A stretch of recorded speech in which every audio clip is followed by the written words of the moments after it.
Mas eu queria contextualizar, se a gente se contextualizasse sobre o Neemias, mas a gente lê essa oração que ele faz no capítulo 9. Neemias ele era copeiro do rei do Império Persa, que eles discutem se era Artaxerxes II, se era o Xerxes, as pessoas não conseguiram detectar porque é um livro escrito por quem estava vivendo a situação e não tinha necessariamente um conhecimento teórico, político, filosófico da humanidade da época. Então a gente fica sem saber necessariamente a quem eles estavam fazendo referência, mas a gente consegue localizar o Neemias e a situação deles em 445 a.C., porque eles estavam continuando uma coisa que aconteceu no tempo de Esdras, ou estava acontecendo ao mesmo tempo de Esdras. Então, são dois personagens na Bíblia, que foi o Esdras, quem restituiu o culto a Israel depois que tudo tinha sido destruído no século 6 a.C., que eles ficaram 70 anos escravos dos impérios babilônicos, da Média e da Pérsia, depois do Império Grego. Na verdade, no Império Grego eles já estavam mais ou menos libertos, até que veio o Império Romano, foi quando Deus se fez homem em Jesus. Mas aí nesse período, Neemias, cujo nome significa o Senhor consola, na verdade a presença de Neemias na cultura de Israel foi um consolo de Deus, que Deus tinha tentado fazer de maneira sobrenatural 100 anos antes, através dos profetas Ageu e Zacarias. E aí Deus quis vir com sinais, prodígios, maravilhas, mas Deus faz isso geralmente, basta ver esse pequeno grupo aqui, onde a gente vê que vira e mexe, Deus tenta falar, mas parece que quanto mais Deus fala, mais os corações duros ele encontra na frente dele. Mesmo que seja essas durezas assim, não, eu fui lá me libertar das drogas, porque Deus ainda não me libertou, Deus não quis me levar, a gente tem essas durezas. Dessas frasezinhas, até aquelas outras, que Deus o quê? Deus vai falar aqui? Se Deus vai falar aqui, não sei não, esse aqui já virou um outro lugar místico. E aí Deus tentou falar com esse povo que vinha de 70 anos de sofrimento no Império Babilônico, esse povo endureceu.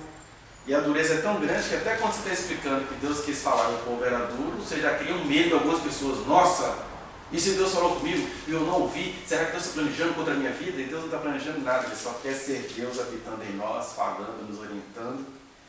Aí o que acontece?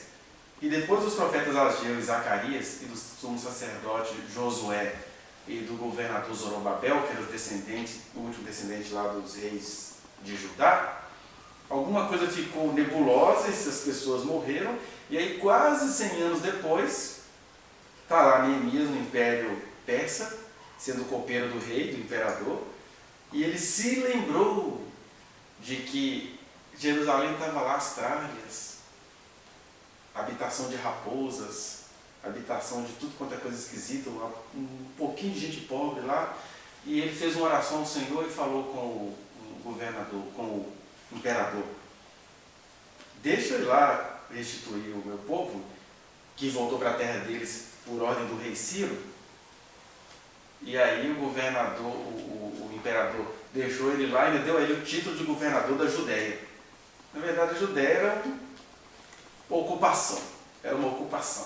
Quer dizer, o terreno pertencia ao povo de Deus, mas eles estavam ali ocupando, porque tudo tinha sido destruído pelos próprios pecados do povo, que entrou em diálogo com o desejo humano de mandar as outras nações.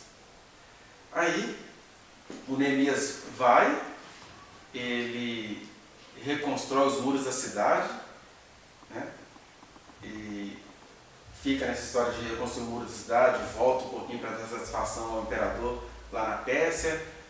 E o que acontece ao mesmo tempo é que, enquanto Neemias vai reconstruindo os muros da cidade, para restituir o que o povo de Deus tinha perdido, o Esdras, um escriba, que foi na verdade um sacerdote, um novo Moisés dos novos tempos de Israel, ele institui o culto que eles tinham perdido lá. E aí é claro que isso aí vai ser envolvido em uma série de exageros que a gente já viu em outros momentos, provavelmente quando a gente estudou sobre o livro de Esdras, que acabou que se formou esses judeus como a gente conhece hoje. O pessoal mais enrijecido, mais cheio de certezas, fica todo mundo procurando a sua genealogia, se considerando um povo superior aos outros. Isso, não vou dizer que Esdras fez isso, mas ele acabou deixando a semente para esse tipo de coisa acontecer, por algumas práticas exageradas que eles fizeram ali na época. Mas o importante que a gente precisa pensar nessa noite é sobre a atuação de Neemias, que na verdade é uma variação do nome Naaman, né, um nome de origem síria. O Neemias, ele aparece como um consolo do Senhor para aquele povo, porque 100 anos depois, agora sem aquela voz de Deus dos dias de Jazias e Zacarias, ele vai agindo, vai buscando a Deus com a devoção de um judeu, vai sendo respondido, né? E Jerusalém começa a encontrar paz de maneira lenta, com muitas disputas, etc. E quem quiser entender essa história, é um livro de 13 capítulos, mas que a gente pode lê-los assim de maneira um pouco disciplinada.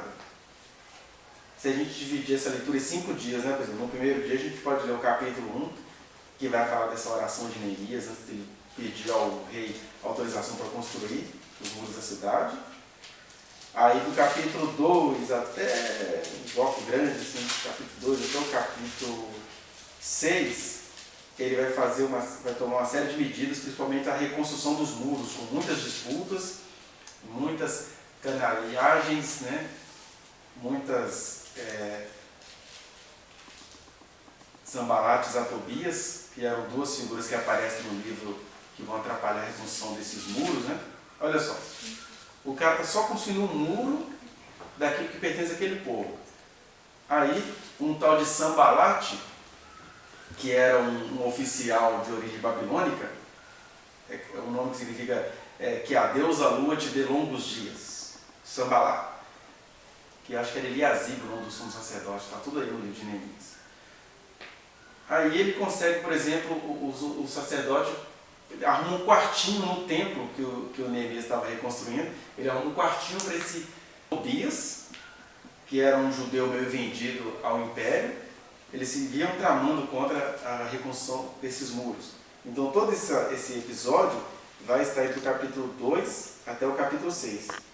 Aí no terceiro dia dá para ler o capítulo 7,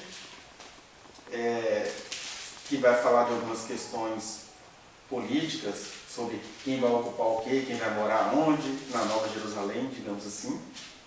Aí do capítulo 8 até o capítulo 12 é o que a gente vai chamar do avivamento, porque depois que tudo deu certo, que o Neemias insistiu em construir os muros em pouquíssimos dias, com os caras com uma pá de pedreiro na mão e a espada na outra, quem chegasse ia ser atacado, era um momento necessário para aquela época, né?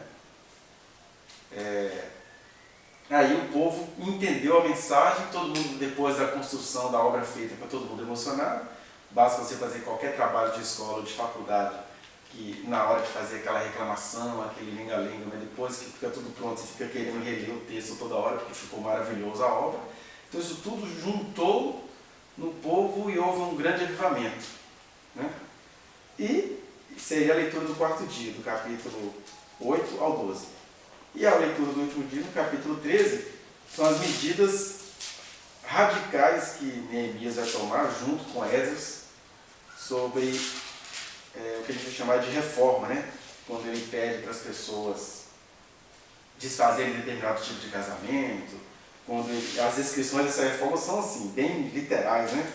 Por exemplo, ele fala que ele contendeu com os magistrados, Tobias, ele vai pegar esses votos de Tobias, vai jogar fora, joga na rua, ele vai contender com os idosos da cidade, ele vai arrancar as barbas dos cabelos desses homens ditos sábios.